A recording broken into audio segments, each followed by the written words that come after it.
Okay, the fifth thing that you should know about paid advertising, your advertising effectiveness will get better if you test it. Again, many people will throw up a test or throw up a campaign and not test against that campaign. If I go into an e-zine and promote something, I often will run the same ad with minor tweaks or minor adjustments in that for the next several months.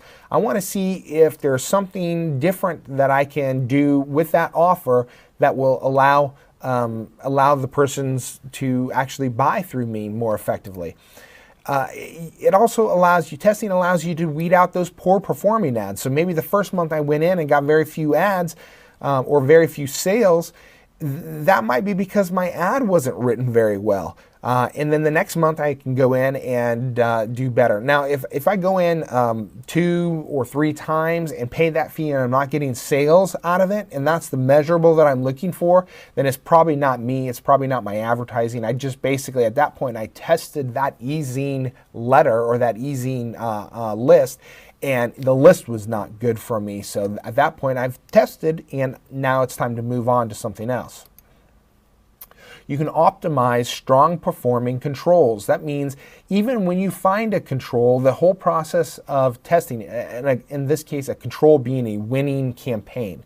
When you find a winning campaign, you can continue to test and optimize to get an even better performing ad. You can tweak your keywords. You can strip out bad keywords. You can write better ads. You can create better banners. You can create better offers. You can continue to tweak and adjust, but if you're not testing what is going to work better, then you are not going to be able to find that perfect measurable or that perfect blend of what's going to bring the most revenue for the least amount of expense.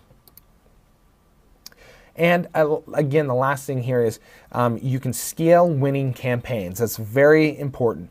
When you find something that works, the worst thing in the world is to find something that works and works really, really well, but not have any ability to scale it. So if you're making, a 5,000% return on your investment, but there's never going to be any more than a very small handful of traffic that's available there, it's a really defeating thing, because oftentimes you took a lot of time and energy to get through that and you can't scale it. Well, with paid advertising, if you find that, then you can always scale to other opportunities within that same market. You can offer vertical or horizontal products and cross-sell as well. So there's a lot of things you can do there.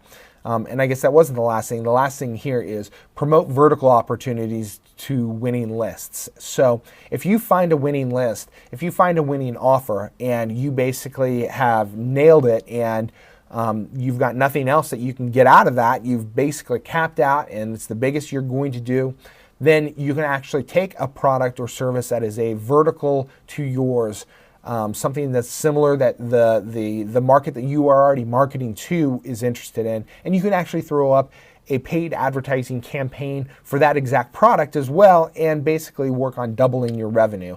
It might not be doubling if you are using some kind of an affiliate product, but or drop shipping or something like that, but you are giving yourself a raise because you already know that market and you already know something that'll work in that market. So it definitely is important to keep that in mind.